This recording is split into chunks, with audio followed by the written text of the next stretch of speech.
Para lograr comprender la cadena de transporte de electrones, debemos ubicarnos en lo más básico, en lo más esencial y lo macro de cómo sucede todo este proceso. Iniciando del hecho de que la cadena de transporte de electrones pues sucede, como ya venimos en los diferentes videos diciendo, que es dentro de la mitocondria con el ciclo de Krebs y otros tipos de rutas que no hemos visto. Entonces la mitocondria necesita dos cosas importantes para hacer energía, que es ATP. Energía pues para que la célula la pueda usar, ¿sí? Entonces, lo que necesitamos o lo que necesita la mitocondria es sustrato, ¿sí? Es tener material para lograr generar lo que es la producción de ATP. Y necesitamos también oxígeno. ¿Por qué? Porque cuando estamos hablando de cadena de transporte de electrones, los electrones no pueden estar por ahí sueltos. Por ende, de una vez les voy avisando de que el oxígeno no es que vaya a ejercer un papel dentro de la producción, sino más de la neutralización de quién, de esos electrones. Entonces vamos a ir como familiarizando con esos conceptos. Entonces digamos que yo hago un zoom en lo que sería esta porción de acá. Entonces yo estaría viendo esto. Lo que yo tengo acá, lo que yo estoy viendo es que esto es la matriz. Acá tenemos lo que es la membrana interna mitocondrial. Y lo que tenemos acá es el espacio intermembranal. Todo lo que eso está acá afuera es el espacio intermembranal. Entonces, el ciclo de Krebs ocurre dentro de la matriz, pues en la matriz mitocondrial. Y como hemos visto, pues esta imagen ya se las había mostrado, salen 8 electrones. Estos 8 electrones básicamente se mueven mediante ¿qué? Mediante NADH o FADH, las dos. Ellos se mueven y van a llegar ¿a dónde? Van a llegar a lo que vamos a ver hoy, que es la cadena de transporte de electrones. Y esa cadena de transporte de electrones, como logran observar acá, pues van a generar lo que es una oportunidad para que la célula pueda generar energía al momento de mover esos electrones. Me explico. Si los electrones se mueven, como ya hemos visto, generan energía. Entonces, ¿qué hace la mitocondria? La mitocondria lo que hace es utilizar esa energía para mover protones. Los protones son los encargados, dependiendo de dónde estén, si están en la matriz o en el espacio intramembranal, van a permitir lo que es la posibilidad de que una proteína gigantesca que se llama la ATP sintasa o ATP sintetasa, que está en este punto acá, pueda permitir el paso de esos protones. Esos pasos de los protones mueven unas cositas por dentro, como unos ventiladores, y genera lo que es de ATP, de ADP a ATP.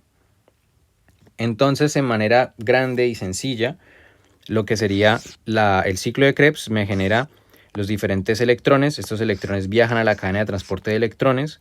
Esta cadena de transporte de electrones permiten el bombeo de muchos protones entre los espacios, tanto matriz como espacio intermembranal, y luego los protones que se encuentran en el espacio intermembranal van a permitir lo que es el paso por la proteína, mover la proteína ATP sintasa y agarra ADP y lo transforma en ATP.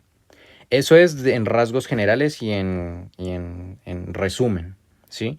Deben comprender lo que es básicamente en general para luego irse a lo específico, y es lo que estamos viendo en este punto.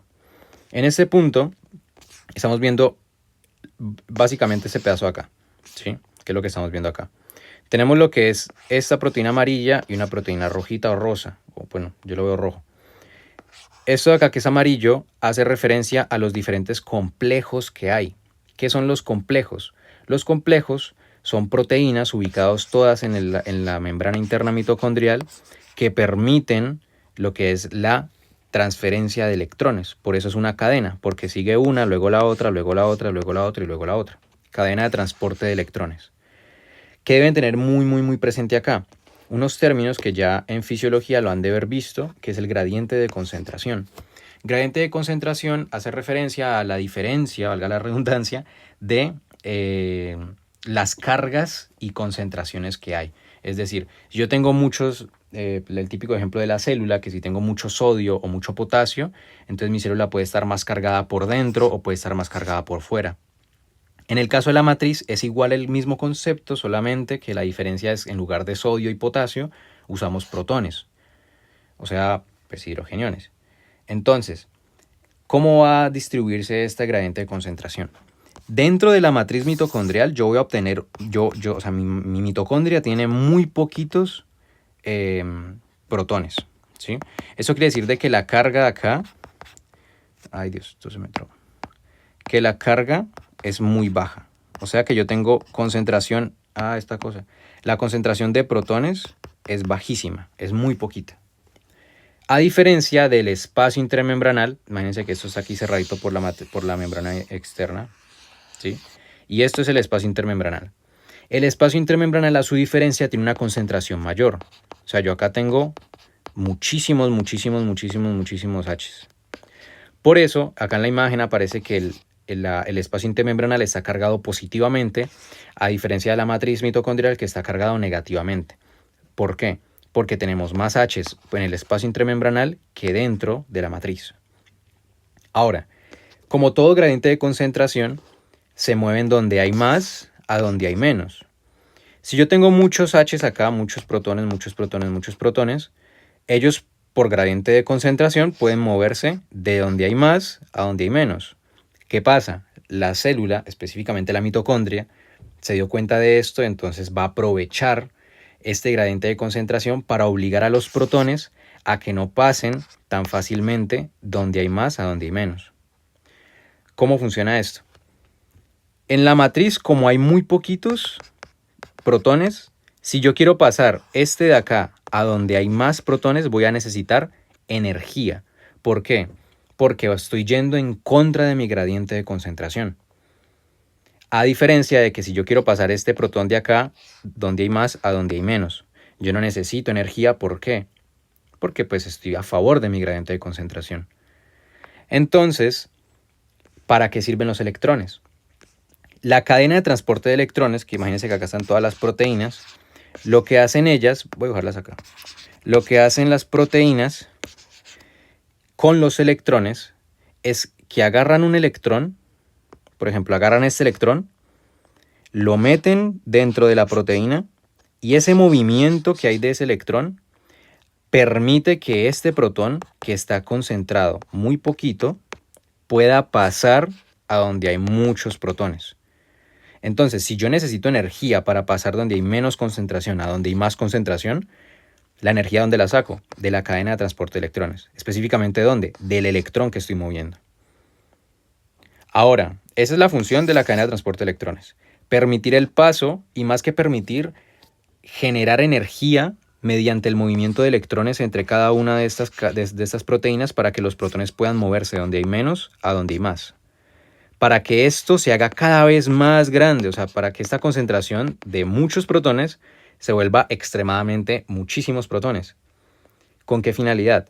Con la finalidad de que esta señora de acá, que es la ATP sintasa o sintetasa, pueda permitir lo que es el paso del gradiente de concentración de donde hay más a donde hay menos. Pero ella no puede pasar a través de la membrana, ella debe pasar a través de ¿dónde? De la proteína ATP sintasa. Entonces exclusivamente pueden pasar los protones por acá. Y el paso de esos protones va a permitir la generación de energía. ¿Cómo? La fosforilación oxidativa. Entonces ese es básicamente el concepto detrás de la cadena de transporte de electrones. Y esto es algo que se conoce como la ley quimiosmótica de Mitchell, que es que yo tengo más concentración de protones a nivel en el espacio intermembranal que dentro de la matriz, y que el movimiento de estos protones de donde hay más a donde hay menos me permite la generación de ATP. Entonces, en términos ya más específicos, tenemos lo que es un concepto que es el potencial de óxido-reducción. Y antes de hablar del potencial de óxido-reducción y sobre qué es este par redox, debemos comprender de que la cadena de transporte de electrones son proteínas, como ya hemos visto, que se conocen como complejos. Entonces son 4 complejos: complejo 1, complejo 2, complejo 3 y complejo 4. Todas están ubicadas en la membrana interna mitocondrial, todos están pegados, y la función de estos es permitir el paso de electrones. Como ya vimos acá en el ejemplo, un electrón pasa a este, generando energía en cada paso para permitir el movimiento de protones de donde hay menos a donde hay más. Ahora sí pasemos a lo que es el potencial de óxido-reducción. ¿Qué es esto? Entonces, conceptos importantes: comprender que cuando hablamos de un poder oxidante, es diferente a un poder reductor, pero ambos están de la mano. Como siempre dicen, es como una cara de la misma moneda. ¿Sí? El poder oxidante es una cara y el poder reductor es otra. Como así. Entonces, el poder oxidante hace referencia a la capacidad que tiene una molécula de poder recibir electrones. Y el poder reductor hace referencia a la capacidad de una molécula de transferir electrones. Por ende, tenemos lo que son diferentes maneras de verlo. Yo, por ejemplo, tengo acá lo que es una molécula con mayor poder reductor, o sea, ella tiene la capacidad de transferir electrones y por ende tiene una menor capacidad de recibir electrones, o sea, tiene un menor poder oxidante. Lo contrario, por ejemplo, a esta. Tiene un menor poder reductor, por ende tiene menor capacidad de transferir electrones, o sea, donar electrones, pero tiene una mayor capacidad de poder oxidante, o sea, tiene una mayor capacidad de recibir electrones. Entonces, esto debe estar hiper mega claro. ¿Por qué? Porque, por ejemplo, yo tengo este esquema de acá que me está demostrando lo que son las dos moléculas que dijimos que esta tenía mayor poder reductor, o sea, la mayor capacidad de dar electrones, y esta tenía mayor poder oxidante, o sea, mayor capacidad de recibir electrones. Entonces, si yo tengo, digamos, mi flujo de electrones, es decir, que van de izquierda a derecha, solo en ese sentido pueden ir.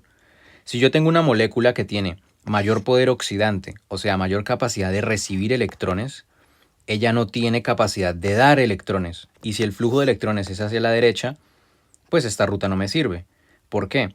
Porque esta molécula de acá tiene mayor poder oxidante, por ende mayor capacidad de recibir electrones, y por ende ella no va, por así decirlo, a donar electrones, no va a regalar electrones. Entonces, por eso debe haber una posición muy estratégica y una posición bastante con intención. ¿Por qué? Porque si yo de nuevo tengo el flujo hacia la derecha, de izquierda a derecha, y yo tengo una molécula que tiene un mayor poder reductor, o sea que tiene una mayor capacidad de dar electrones, y yo tengo en este lado una molécula con mayor poder oxidante, o sea que tiene mayor capacidad de recibir electrones, yo tengo un par redox bastante bueno, ya que este va a soltar los electrones como si no hubiese un mañana, y este va a aceptar los electrones como si no hubiese un mañana. Entonces, este es el principio detrás y el principio que va a cumplirse con la cadena de transporte de electrones, que es lo que estamos viendo acá. Nosotros tenemos lo que sería de mayor poder reductor hacia menor poder reductor o mayor poder oxidante. Entonces, el que está en mayor poder reductor es el NADH. O sea, el NADH le va a regalar a lo que esté debajo de él. Y el siguiente que tiene mayor poder reductor, pero menor que el NADH, es el complejo 1. Luego tenemos el FADH. El FADH2, como pueden observar, tiene el mismo nivel o la misma capacidad de poder reductor que el complejo 1. Por ende, si el FADH intenta darle electrones al complejo 1, el complejo 1 se los va a devolver. Y esto queda en un círculo o ni siquiera se los recibe. Simplemente dice, bueno, pues yo para qué te voy a recibir si tenemos la misma vaina, el mismo poder reductor. Por ende, el FADH le entrega no al complejo 1, sino al complejo 2. Y el complejo 2 le entrega a una molécula que se llama la ubiquinona. El complejo 1 también le puede entregar a la ubiquinona y así sucesivamente. Luego la ubiquinona le entrega al complejo 3, luego el complejo 3 le entrega a otra molécula que se llama el citocromo C, y luego el citocromo C le pasa al complejo 4 y el complejo 4 por último le entrega los electrones al oxígeno. Como ya hemos dicho antes, es el que neutraliza esos electrones libres. Entonces básicamente a eso hace referencia al poder reductor y poder oxidante. Si este de acá tiene mayor poder reductor, quiere decir de que tiene menor poder oxidante.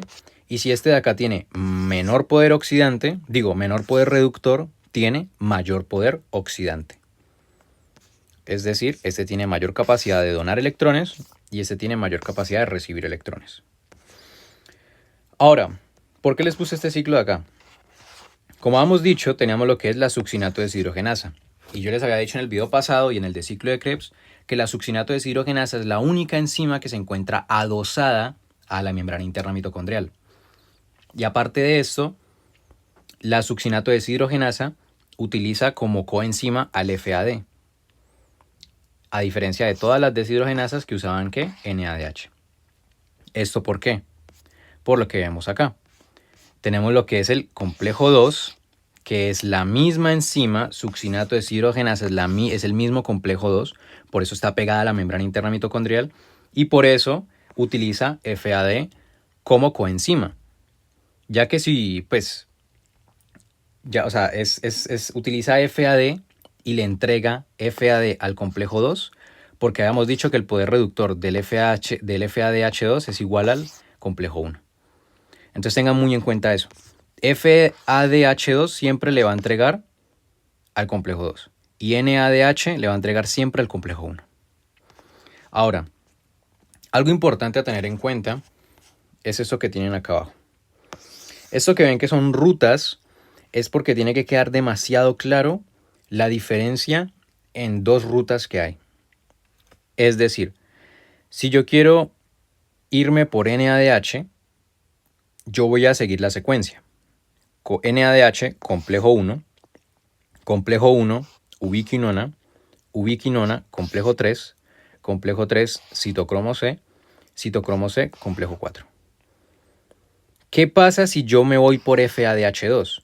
Si yo me voy por FADH2, yo voy FADH2, complejo 2, ubiquinona, complejo 3, citocromo C, complejo 4. Nótese que si yo me voy por NADH, yo no toco el complejo 2. Y si yo me voy por FADH, yo no toco el complejo 1. Por eso es lo que estamos viendo acá en estas dos rutas. Si yo agarro NADH, voy por complejo 1, complejo 3, complejo 4. Yo no toco el complejo 2. Y si yo me voy por complejo 2, o sea, FADH2, toco complejo 2, complejo 3, complejo 4, pero yo no toco complejo 1.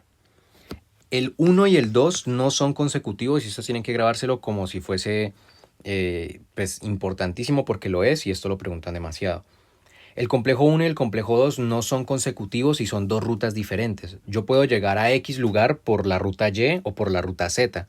Lo mismo, yo puedo llegar al complejo 4, o mejor dicho, yo puedo llegar a la ubiquinona, pero yo puedo llegar por FADH2 o por NADH. Yo no voy a llegar primero NADH y luego complejo 2, no. ¿Sí? Entonces, tengan muy en cuenta eso. Ahora vamos a ver lo que son los nombres. Entonces los nombres hacen referencia de dónde vienen a dónde van. Primero tenemos lo que es NADH, el complejo 1, NADH, Q, oxidorreductasa. Porque el NADH es el quien le entrega los electrones y el complejo 1 se lo entrega ¿a dónde? A la coenzima Q. NADH, Q, oxidorreductasa. Este se oxida, este se reduce. El complejo 2 se llama succinato Q-reductasa, pues porque es la misma enzima, ¿sí? Luego tenemos lo que es el complejo 3, que es Q-citocromo C oxidorreductasa. La ubiquinona, que le ponen Q, es el que le entrega el complejo 3, o sea, el que se oxida, y el citocromo C es el que se reduce. Q-citocromo oxidorreductasa. Y por último tenemos lo que es citocromo C oxidasa, porque pues el citocromo C es el que le entrega el complejo 4 y el complejo 4 es el que permite la transferencia al oxígeno. Y ya. Entonces esos son los nombres, son bastante sencillos. Lo importante viene ahora. Lo importante viene tener en cuenta de que estos grupos, de esos complejos tienen algo llamado grupos prostéticos, como ya hemos venido viendo, como por ejemplo en la piruvato deshidrogenasa, que tenía diferentes grupos prostéticos. ¿Por qué es importante esto? Es importante porque así permite la transferencia de electrones y más allá de la transferencia de electrones, permite la regulación de la propia ruta. Entonces, ¿cómo funciona? El complejo 1 tiene lo que es el flavin mononucleótido. El flavin mononucleótido es el hermano del FAD, flavin adenosin dinucleótido, ¿sí? Solo que pues este es mono. El complejo 1 tiene 3 centros hierros azufres, que el hierro está en un estado de más 3, o sea, F más 3, a diferencia de la hemoglobina, que si mal no recuerdo está en más 2. Y esto básicamente se permite o se produce por el hecho de que yo necesito movilizar electrones. El complejo 2 tiene FAD, el hermano de este, y tiene un centro hierro azufre. El complejo 3 tiene el HemoBH, HemoBl y HemoC1 y un centro hierro azufre. El HemoBH hace referencia la H a high, en inglés alto o alta, pues que es como que tiene alta afinidad por el hierro. Es decir, lo agarra muy rápido y no lo suelta casi. El MOBL, L de low o de bajo, que tiene baja afinidad por el electrón, por ende agarra el electrón y pues no lo va a soltar tanto. O sea, lo agarra poquito para empezar, no lo agarra ni siquiera, no le gusta, y cuando lo agarra y lo suelta de una. Y luego tenemos el MoC1, que no se confundan, que no es el mismo citocromo, ¿listo? Sino que es un grupo hemo diferente. Y luego tenemos pues lo que sería el complejo 4, que tiene el MoA, MoA3 y centros de cobre, tanto A como B. ¿Esto por qué es importante? Es importante porque vamos a ver en cada uno de los complejos cómo se mueven esos electrones y por qué son importantes los grupos prostéticos. Se lo deben aprender para que logren comprenderlos, si es mejor. No memorizar, apréndanse. Luego tenemos lo que es la famosa ubiquinona. ¿Sí? ¿Se acuerdan de esa señorita de acá? Entonces, como es tan importante y como la vamos a nombrar mucho, vamos a ver su estructura y cómo se nombra o su nomenclatura. La coenzima Q o ubiquinona básicamente es un lípido derivado del isopreno y tiene 3 estados. Tenemos la ubiquinona, que es esto de acá, que es cuando está en estado oxidado. Tenemos la semiquinona o semiubiquinona, que es cuando está semiprotonada, o sea, cuando tiene como solamente un protón. Y luego tenemos lo que es el ubiquinol, que es cuando está completamente reducido. Nótese que acá hay un grupo ceto. Luego, en la forma en la que está semiprotonada, o sea, semiubiquinona o semiquinona, está con un hidroxilo porque se le pegó un protón. Acá en este hay otro ceto, y es donde se le pega el otro protón, que es cuando está reducido. Entonces, apréndanse estos estados. Vamos con el complejo 1 ya para ir finalizando lo que es la ruta de transporte. No es complejo, antes es chévere, es como cositas moviéndose. Entonces tenemos el complejo 1. Y el complejo 1, ¿de quién recibe? El complejo 1 va a recibir de lo que es NADH. ¿Listo? NADH es el que le entrega los electrones. ¿De dónde viene NADH? Del ciclo de Krebs, como ya hemos visto acá. NADH pueden ir de aquí, de aquí, de aquí, o inclusive de otros puntos que no hemos visto aún. Entonces, NADH le entrega al complejo 1.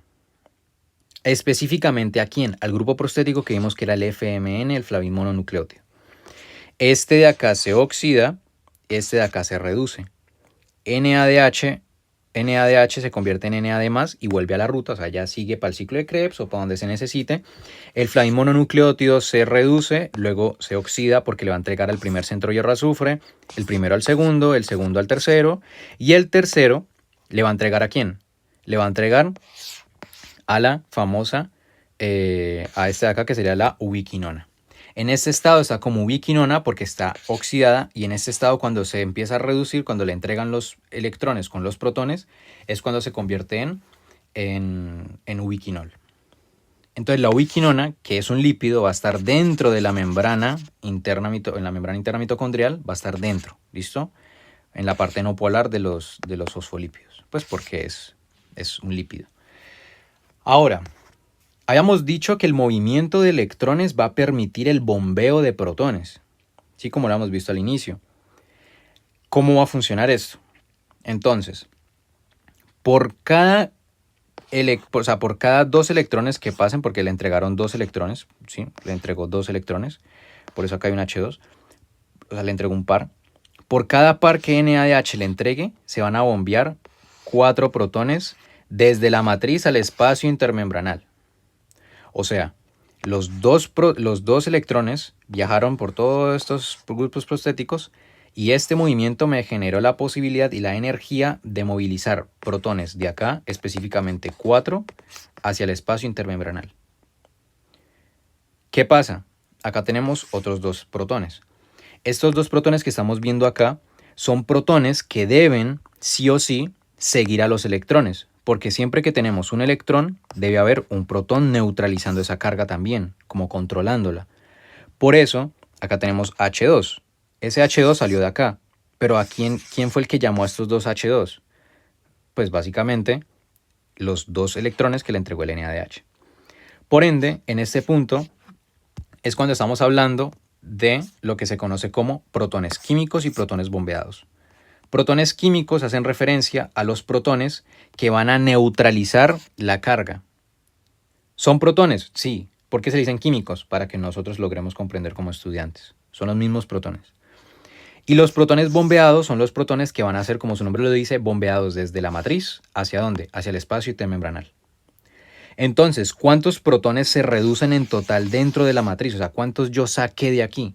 Yo saqué 2, que son los químicos, a neutralizar los electrones que le dio el NADH y llegó a la ubiquinona. Y 4, que son los bombeados. 2 más 4, 6 protones.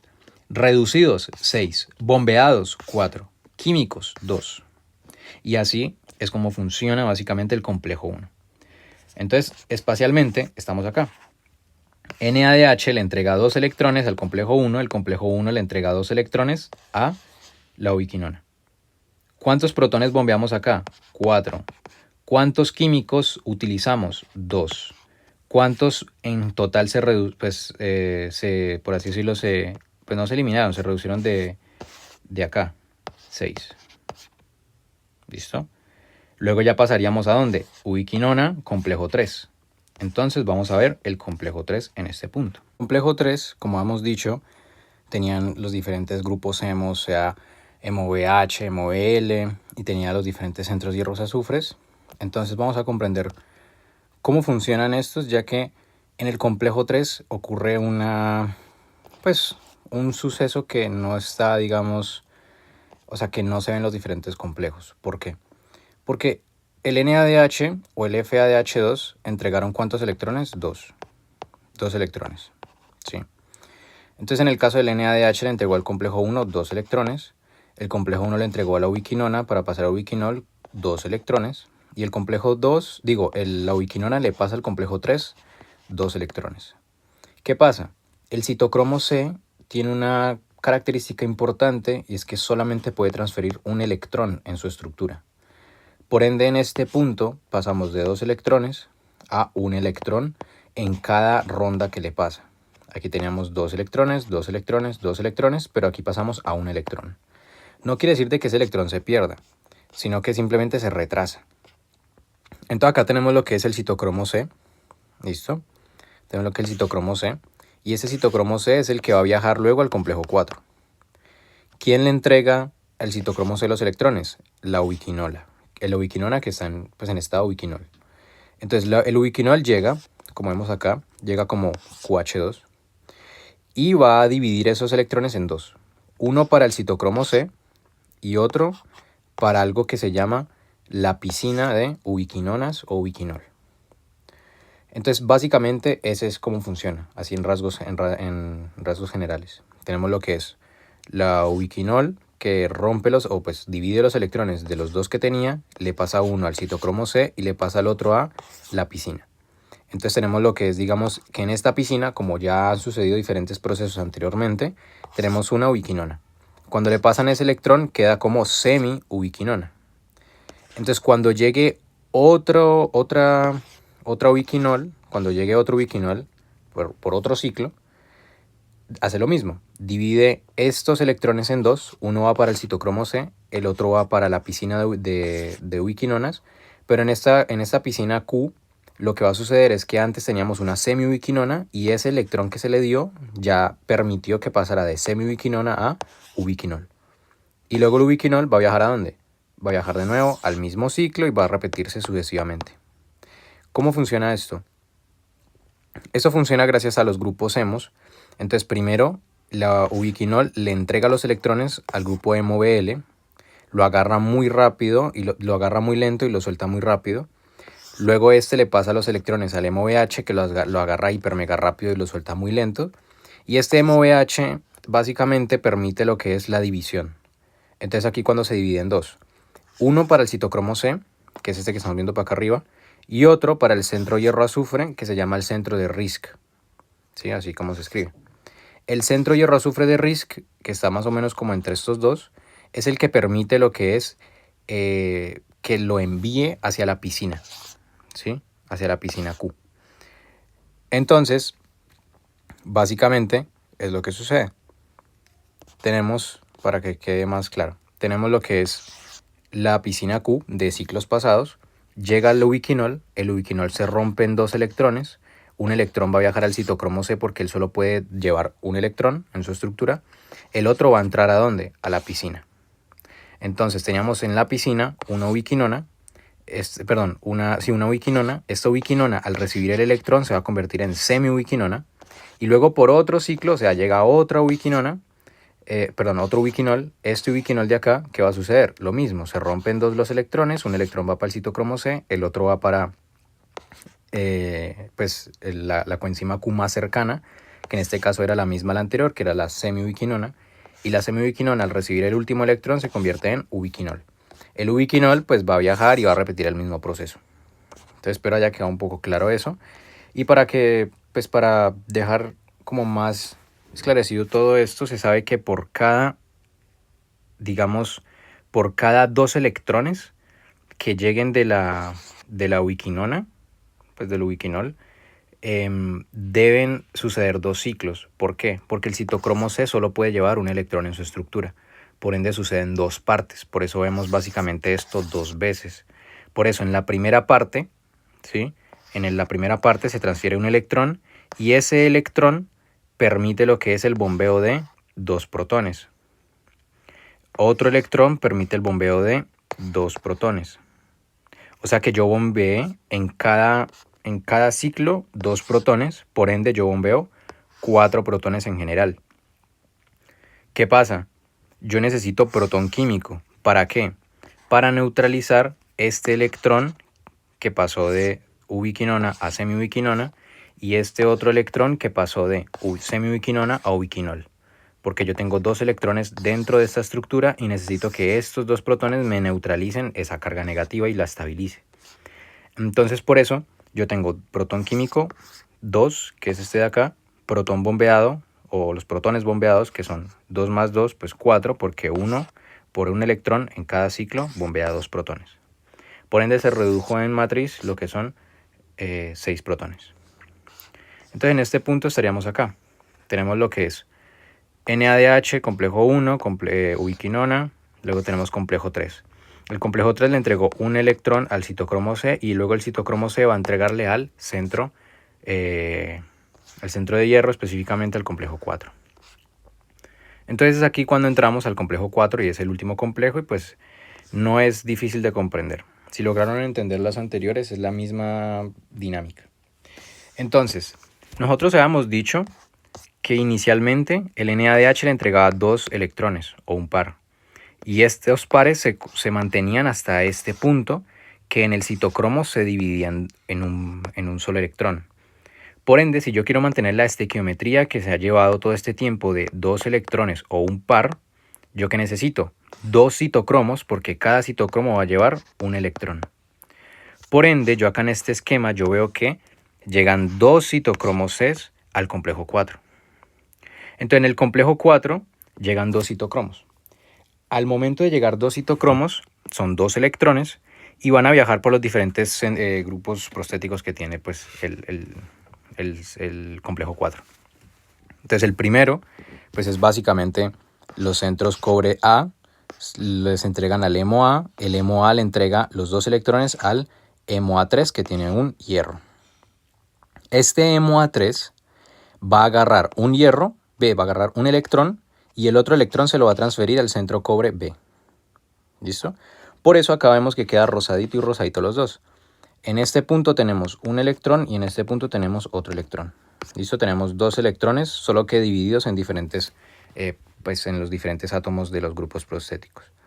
Luego entra nuestro famoso oxígeno, molécula de oxígeno, que es el que tiene mayor poder oxidante, o sea, mayor capacidad de recibir electrones.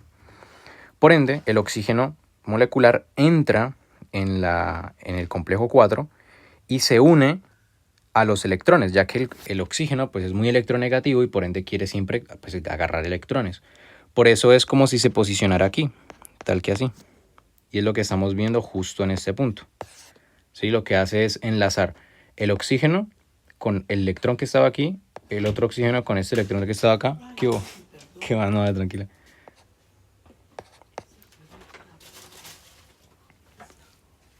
¿Al fin vas a perder o no? No, no, no. Cierro, te va a ahogar. No, pues para el sonido. No, será.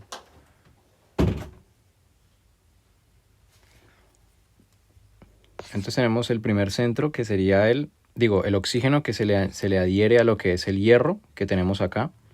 Entonces, el oxígeno agarra este de acá que sería el electrón que está adherido al hierro y este otro oxígeno agarra el electrón que está adherido al centro de cobre. Entre estos dos se forma un enlace que se llama el enlace peróxido y como logramos observar, esta molécula, o sea, esto que estamos viendo acá no puede quedar así. Por ende, llegan otros dos citocromos Cs. Por ende, ese es el segundo ciclo. Entonces, en este segundo ciclo, ¿qué sucede? En este segundo ciclo sucede lo mismo que hemos venido hablando del primer ciclo, se transfieren a este, luego a este y luego a estos dos, los dos electrones. Entonces, yo básicamente tengo lo que sería algo tal que así. Yo tengo mi hierro acá y yo tengo mi cobre aquí. Primero llegaron dos electrones en el primer ciclo, que es el que estamos viendo acá. Entonces, al llegar dos electrones, uno va para el centro hierro y el otro va para el centro cobre. ¿Qué pasa? Quedan cargados, que es lo que estamos viendo aquí, ¿sí? Aquí es cuando entra el oxígeno, entonces el oxígeno, como es molecularmente hablando, es O2, entra el oxígeno y va a ser un enlace entre ellos y va a ser un enlace entre el electrón que estaba, pues, entre comillas, libre. ¿Qué pasa? Esto que estamos viendo acá no puede quedarse así. Por eso llegan los otros dos citocromos. Esos dos citocromos Cs que llegan ¿con cuántos electrones? Pues con otros dos electrones. Repiten el mismo ciclo de transferirle lo que son los electrones a los diferentes grupos y van a llegar a la misma distribución. Un electrón para el hierro, un electrón para el cobre. Entonces esto quedaría tal que así. Como llega un electrón, este enlace que estamos viendo acá se rompe entre los oxígenos y queda un electrón aquí y un electrón acá. ¿Qué sucede? Esto no puede quedar de esta manera, porque este electrón libre es, por así decirlo, entre muchas maneras, un radical libre que puede generar, pues, daños a nivel celular. Entonces, ¿qué sucede? Aquí es cuando entran los primeros dos protones químicos. ¿Por qué? Porque detrás de dos electrones siempre van a haber dos protones, o pues por un electrón siempre hay un protón. Por ende, entran esos dos protones, ¿para qué? Para neutralizar esa carga. Entonces hace un doble enlace con esto de acá y con este de acá. ¿Qué es lo que estamos viendo? Ay Dios, ¿qué es lo que estamos viendo justo aquí? Tenemos lo que sería el oxígeno unido al hierro y unido al hidrógeno. Oxígeno unido al hierro, unido al hidrógeno. Y lo mismo acá. Cobre unido al oxígeno, unido al hidrógeno. Cobre unido al oxígeno, unido al hidrógeno. ¿Qué sucede? Pues como todo complejo y como toda enzima debe como entrar, salir. ¿Y ella cómo entró a la reacción? Ella entró a la reacción siendo hierro solo y siendo cobre solo. Acá tenemos lo que es esta vaina. Y esto no puede estar así. ¿Por qué? Pues porque por más que lleguen otros citocromos, esto va a interferir, no va a poder seguir en el ciclo. Entonces, ¿qué sucede?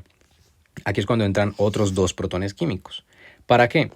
Si yo esto de acá le añado otro protón, el oxígeno va a preferir hacer un enlace con este señor de acá, ¿sí? Porque se robó el electrón y hace un enlace con este, pues para estabilizarlo. Y lo mismo con este. Le pongo un hidrógeno acá, lo que hace es robarse el electrón y hace un enlace con este. ¿Esto qué es? 2HO. Tenemos lo que es H2O. Tenemos dos moléculas de agua. Y es lo que estamos viendo en este punto. Dos protones químicos lo que hacen es neutralizar esa reacción y permite la liberación de dos moléculas de agua. Esto queda igual como entró, ¿sí? Queda igual. Y eso sería complejo 4. Ahora, importante. Acá lo tenemos en otro esquemita. Importante. ¿Cuántos electrones entraron en todos los dos ciclos? Entraron dos citocromos, o sea, dos electrones, pero entraron otros dos citocromos, o sea, otros dos electrones. En total yo tengo 4 electrones por todo el ciclo. Pero ¿cuántos electrones veníamos manejando en los diferentes ciclos? Siempre habíamos venido manejando 2 electrones del NADH, 2 electrones que le entregó la ubiquinona y así sucesivamente. A pesar de que en este le entregaba un solo electrón, aún así se hacían 2 ciclos, porque habíamos dicho que se hacían 2 ciclos en el complejo 3 para permitir que mantener la estequiometría de llevar 2 electrones. ¿Listo? Entonces, ¿qué pasa? En este punto, en el complejo 4, yo necesito 2 citocromos, o sea, necesito 4 electrones para completar todo el ciclo. Por ende, esto me altera la estequiometría y por ende uno tiene dos maneras de ver esta reacción. Tenemos lo que es 4 electrones que ya dijimos, que equivalen a 2 NADH o 2 FADH2. ¿Cuántos NADH hemos venido usando? 1, ¿sí? Siempre hemos venido usando un NADH. Por ende, quiere decir de que 2 electrones es igual a un NADH. Por ende, yo puedo partir esto con balance estequiométrico en 2. Es decir, si por 4 electrones yo usaba 2 NADH y bombeaba 4 protones, por 2 electrones voy a usar un NADH y voy a bombear la mitad, o sea, 2 protones. ¿Por qué? Porque nosotros siempre hemos venido usando un NADH o 2 electrones, siempre. Y al momento de yo meterle 4 electrones, yo estoy cambiando estequiométricamente este 1 por un 2. Entonces ahí es cuando se genera pues ese como entre comillas desequilibrio. Por eso toca acomodarlo, o sea, no completar el ciclo entre comillas completo, sino que toca dejarlo como a la mitad. Por eso estequiométricamente se hablan de que tenemos 2 electrones y se bombean 2 protones. ¿Por qué? Porque en el ciclo completo se utilizan 4 citocromos Cs, o sea, 4 electrones, y se bombean 4 protones. Entonces aquí es cuando hacemos el balance estequiométrico y ya decimos la mitad. 2 electrones son 2 protones bombeados. Entonces, ¿cómo sería en realidad todo al final? Pues sería 2 protones químicos, 2 protones bombeados, son 4 protones reducidos en la matriz, ¿sí? Pero son 2 protones que se bombean al espacio intermembranal. ¿Listo? Entonces, eso básicamente sería el complejo 4. Si lograron comprender hasta aquí todo lo que son tanto protones químicos como protones bombeados, ya entendieron lo que es cadena de transporte de electrones. ¿Sí? Todo el tema del balance de electrones y de cuántos protones se bombean, cuántos se reducen y cuántos son químicos, con eso ya tienen cadena de transporte hecha. ¿Sí? Entonces es aquí cuando llegamos a la última parte de este video, que sería básicamente esta frase de acá, que todavía no la van a entender porque no hemos visto ATP sintasa, que es la proteína grandota, pero que deben grabarse en la mente desde ya que la ATP sintasa por cada 4 protones, o sea, por cada 4 protones que pasen a través de la proteína grandota que vimos al inicio del video, se va a producir un ATP. ¿Listo? Se va a producir un ATP por cada 4 protones. Entonces, si nosotros hacemos las cuentas, podemos calcular cuántos protones se pueden formar por NADH o cuántos protones se pueden formar por FADH o bombear. ¿Listo? Porque recuerden que NADH y FADH no son consecutivas. Por eso, de hecho, esta imagen está mala. Porque pues NADH no llega al complejo 2. NADH llega a la Q y FADH llega a esta acá también, pero pues por rutas separadas. Entonces, hagamos la cuenta por NADH. Tenemos NADH complejo 1. ¿Cuántos protones se bombeaban al espacio intermembranal? 4 protones. ¿Cuántos se reducían? 6. ¿Listo? Complejo 2, él no bombea y él no hace parte de la primera ruta, ya que este salta de 1 a la Q y la Q a la 3 y a la 4. Entonces, la coenzima Q pasa a ser ubiquinol, el ubiquinol le pasa al complejo 3. En el complejo 3, en los 2 ciclos que vimos antes, se bombeaban 2 protones por cada ciclo. Por ende, si son 2 ciclos, pues 2 por 2, 4 protones. ¿Cuántos protones se bombeaban? 4. ¿Cuántos se reducían en total? 6 protones. Entonces ya llevamos 4 más 4, 8. Luego el 3 por citocromo se le pasa a este. ¿Cuántos citocromos hemos venido usando? 2 citocromos porque son 2 electrones, 1 por cada citocromo. Por ende yo mantengo el balance estequiométrico. Lo parto a la mitad. ¿Cuántos se bombean en el complejo 4? 2 protones se bombean en el complejo 4. Por ende, si yo hago la suma, yo tengo 4 más 4, 8 más 2, 10. Yo tengo un total de 10 protones bombeados por NADH. Esto quiere decir de que si por cada 4 protones yo tengo un ATP, pues regla simple. Si por cada 4 yo tengo un ATP, pues ¿cuántos son 10? Entonces, 2 ATP se me alcanzan a formar por 8 electrones, o sea, 4 y 4. Yo tengo 2 ATPs acá. Y los otros dos que me faltan, los otros dos protones, me van a generar la mitad de un ATP. Que no existe la mitad de un ATP, o sea, no, físicamente no existe la mitad de un ATP, pero pues de manera matemática debe ser así. Entonces, si yo hago la suma, pues yo tengo 2 más 2.5, 2.5 ATPs. Por eso siempre hemos dicho de que si vamos por NADH, equivale a 2.5 ATPs, y si metemos FADH, equivale a 1.5 ATPs. ¿Por qué equivale a 1.5 ATPs el FADH? Hagamos la ruta. FADH llega a ¿dónde? Complejo 2. En el complejo 2 no se bombea nada y yo no voy al complejo 1 porque eso es una ruta aparte. Entonces primero yo perdí esos protones, yo no los bombeé. Y en el complejo 2 no se bombea nada tampoco.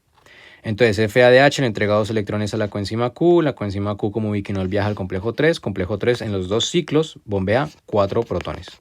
O sea, yo hasta ahora llevo 4 protones bombeados. Luego, estos 4 protones bombeados pues se añaden a la cuenta, los 2 electrones por 2 citocromos viajan al complejo 4, el complejo 4, como llevamos siempre 2 electrones, se rompe a la mitad, tenemos 2 protones bombeados. Estos 2 protones bombeados más los 4 que ya habíamos bombeado son 6 protones. Entonces, 6 protones totales, y hemos dicho que por cada 4 protones yo tengo un ATP. Entonces, un ATP son 4 protones, me quedan 2. 2 me hacen la mitad de un ATP, por ende 1 más 0.5 me da 1.5 ATPs por FADH2. Por eso siempre se dice que FADH2 me da 1.5 ATP y NADH más H me va a dar 2.5 ATPs. Esa es la explicación. Lo que ustedes no entienden es por qué por cada 4 protones se hace un ATP por la ATP sintasa o sintetasa. Eso lo vemos en el siguiente video, que es básicamente sobre esto que estamos viendo acá. Eso es un resumen de lo que hemos visto. Tenemos complejo 1 bombea 4 protones, complejo 2 no bombea nada, complejo 3 bombea 4 protones, complejo 4 bombea 2 protones estequiométricamente hablando. Acá tenemos el oxígeno que se neutraliza en agua para los electrones. Estos electrones en el espacio intermembranal están en mayor concentración, en extremadamente mayor concentración. Por ende, por gradiente de concentración deben salir a donde hay menos, que es en el espacio de la matriz mitocondrial. Pero ellos no pueden salir por la membrana, deben salir siempre por la proteína ATP sintasa. ¿Cómo salen? Pues pasan por ahí y esto genera el movimiento de unas subunidades de la proteína y hace y permite que este ADP se convierta en ATP. ¿Cuántos? Pues 4 protones que pasen por aquí me van a generar un ATP. Y eso básicamente sería lo que es cadena de transporte de electrones. Puede ser un video un poco extenso, pero pues pienso yo que se ha explicado bastante bien y con detalle. En el siguiente video ya abordaríamos lo que es la ATP sintasa, las características de la ATP sintasa, las diferentes lanzaderas que se utilizan y hacemos la cuenta final de, digamos, por ejemplo, desde glicólisis hasta esta que sería oxidación, fosforilación oxidativa con las diferentes lanzaderas.